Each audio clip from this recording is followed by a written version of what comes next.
नमस्कार, knocking-news.com में आपका स्वागत है। पिछले दिनों मैंने आपको एक वीडियो शेयर किया था और उस वीडियो में मैंने आपको बताया था कि किस तरह से हम लोग जो हैं अब चक्कर में फंसते जा रहे हैं। जैसे जैसे चुनाव आएगा, सांप्रदायिकता भड़काने वाले वीडियो ज़्यादा से ज़्यादा आएंगे। हमारे तथाकथित सोशल मीडिया प्लेटफॉर्म वैसे तो बड़े स्ट्रॉन्ग रेगुलेटरी बातें करते हैं, लेकिन वो वहाँ पे उनकी रीच कम नहीं करते हैं। आपको ये फ़ोटो वोटो डालेंगे तो उसकी रीच कम हो जाएगी, लेकिन इस तरह की भड़काऊ सामग्री जो है उसकी रीच कम नहीं करते हैं। एक देश के एक पॉलिसी हेड को हटा दिया गया था और वो संस्थान, वो कंपनी आज फिर वही हरकतें कर रही है। इस पूरे हालात के बीच में एक वीडियो इंदौर से और आया है। इस वीडियो में एक चूड़ी वाला जो है उसको कुछ लोग मिलकर पीट रहे हैं और पीटने के बाद में उसके साथ में जो है वो दुर्व्यवहार कर रहे हैं, उसको गालियां दे रहे हैं, उसको धर्म के आधार पर गालियां दे रहे हैं और कुछ लोगों से, दूसरे लोगों से कह रहे हैं कि यार एक एक थप्पड़ तो कम से कम इसको और लगाओ, आप लोग भी तो एक एक लगाओ। ये सारी बातें हो रही हैं, वीडियो में लोग दिख रहे हैं, लेकिन फिर भी मुकदमा अनाम लोगों के खिलाफ दर्ज किया गया है और ये पूरा मामला चल रहा है। मैं आपके साथ में ये समझने की कोशिश करूँगा आज कि क्या ये किसी के भी हित में है, क्या ये उन लोगों के, हिंदू मुसलमान भूल जाइए, क्या ये उन लोगों के हित में भी है जिन्होंने मारपीट की। सारी बात को समझेंगे, कहीं मत जाइए, चैनल को सब्सक्राइब कर लीजिए।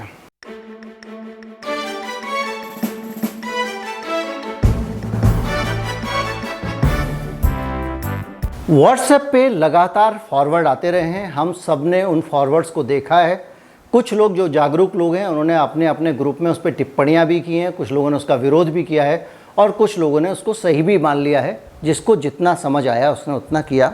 फॉरवर्ड ये आते हैं कि किसी भी मुसलमान से कोई सामान ना खरीदें, उसकी दुकान का बहिष्कार करें, सिर्फ हिंदू से सामान खरीदें, 4 पैसे ज़्यादा दे दें और तमाम सारी बातें। दुनिया में जो भी मुसलमान कुछ गलत या सही करे उसके लिए सारे मुसलमानों को दोषी ठहराया जाता है और आपके पड़ोस का एक मुसलमान, आपका जो दोस्त भी है, उसको भी उसी नज़र से देखा जाता है जिससे तालिबान को देखा जाता है। ये एक पैटर्न है सांप्रदायिकता का जो हमने आज यहाँ पे नहीं है, पहले जर्मनी में भी देख चुके हैं। लेकिन मैं आपको दूसरी घटना की ओर ले जाना चाहता हूँ, जो इंदौर वाली घटना है।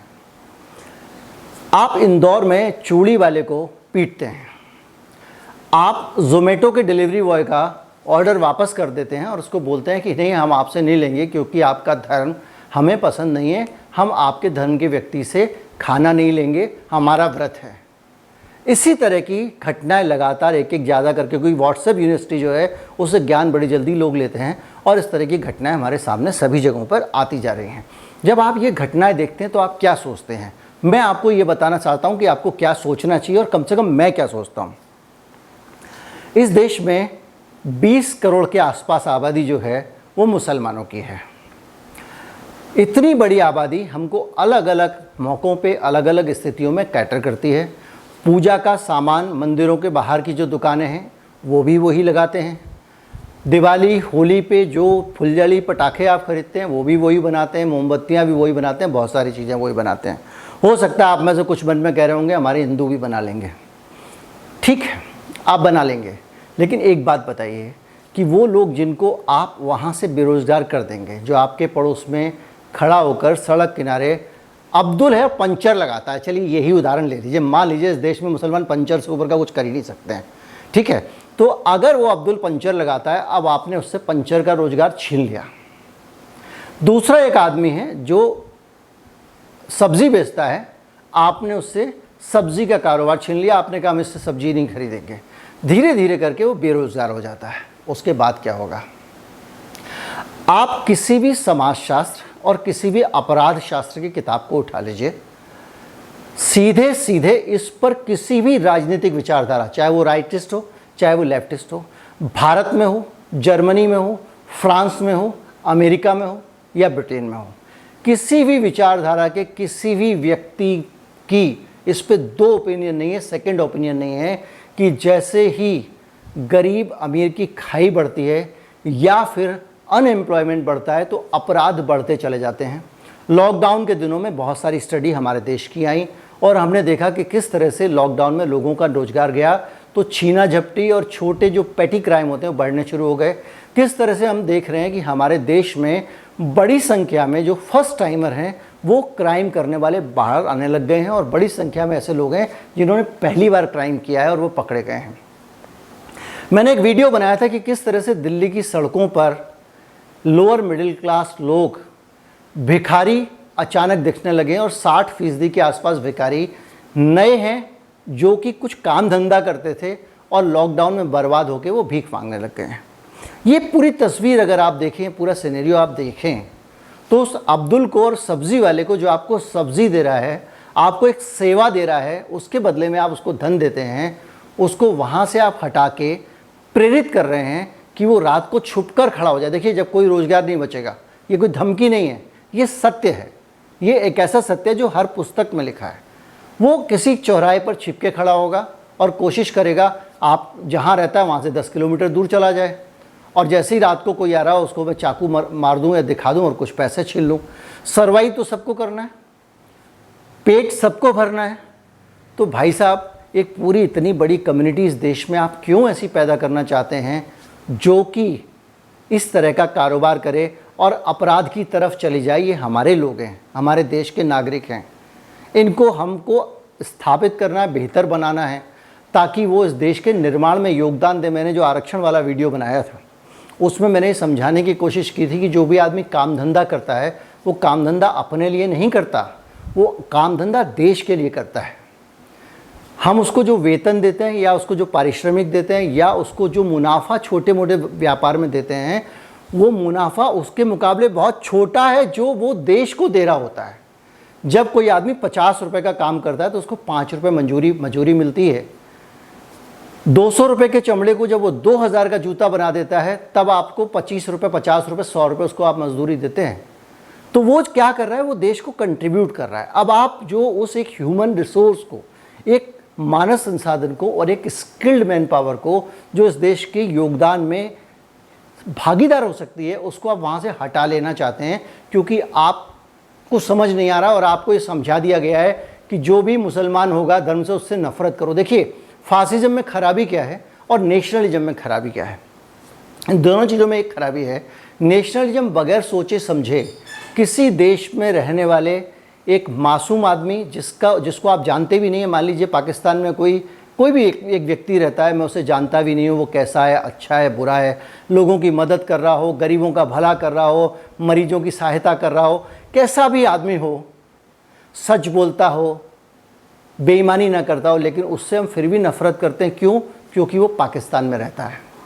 ये है नेशनलिज्म। इसी तरह से जो फासिज्म है वो यहूदी से हर हाल में नफरत करेगा, वो कितना भी अच्छा हो। एक मासूम महिला हो, घर में रहती हो, छोटा बच्चा हो, उसको आप कहोगे कि ये सपोला है। यही किया गया था, याद कीजिए, जब एक स्कूल में फायरिंग हुई थी पाकिस्तान में और मासूम बच्चों को जो स्कूल में पढ़ते थे उनको गोलियों से उड़ा दिया गया था। क्यों? क्योंकि वो उन सारे बच्चों को अपना दुश्मन मानते थे जिन्होंने गोलियां चलाई थी। इस तरह से हम किसी पहचान के आधार पर व्यक्ति को अच्छा या बुरा मानने जब चलते हैं, देश के नाम पे, जाति के नाम पे, धर्म के नाम पे, तो हम वही गलती कर रहे होते हैं, वही गलत काम कर रहे होते हैं, जिसका परिणाम ये होगा कि वो हमारे ऊपर, हमारे समाज पे उसका असर पड़ेगा, हमारे जीवन पे पड़ेगा। दूसरा, आप जिस तरह की नफरती बातें करते हैं, उस तरह की बातों का प्रभाव, और आप उस बेरोज़गारी से उसको मिला दीजिए, तो उसका फ़ायदा सबसे ज़्यादा ऐसे एलिमेंट होंगे जो भारत को अस्थिर करना चाहते हैं।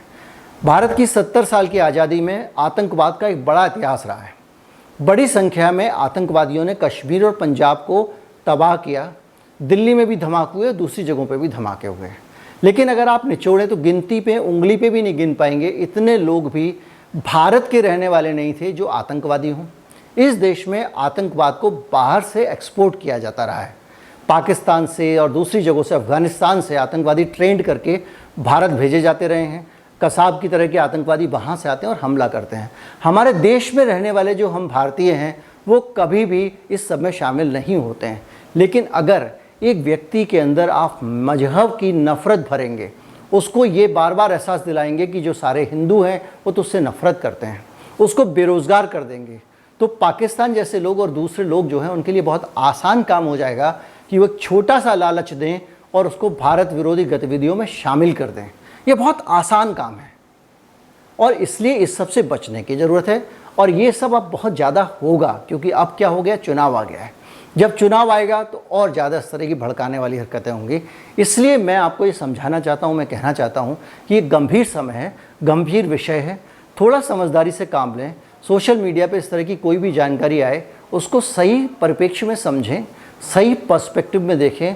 वो जानकारी देश को बनाएगी या बिगाड़ेगी, आपके करने से कुछ नहीं होगा। आपने चीन की जो झालरें हैं उन पे भी रोक लगा के देख लिया, उस सबकी करता चला गया, लेकिन नुकसान सिर्फ इतना होगा कि हम और आप अपने जीवन की क्वालिटी ख़राब करेंगे, अपना अमन चैन खराब करेंगे और नेताओं की लॉटरी लगेगी। उम्मीद करता हूँ ये वीडियो आपको अच्छा लगा होगा। इस वीडियो को आप सपोर्ट करना चाहते हैं, मुझे आप सपोर्ट करना चाहते हैं, तो हमारा जो डिस्क्रिप्शन है इस वीडियो का, उसमें सबसे नीचे UPI कोड है, उसके ज़रिए भुगतान कर सकते हैं। इस वीडियो को ज़्यादा से ज़्यादा लोगों तक पहुँचाएँ ताकि सही तरीके से इस देश में जो कुछ चल रहा है उसको इस देश की आबादी समझ सके। नमस्कार, जय हिंद।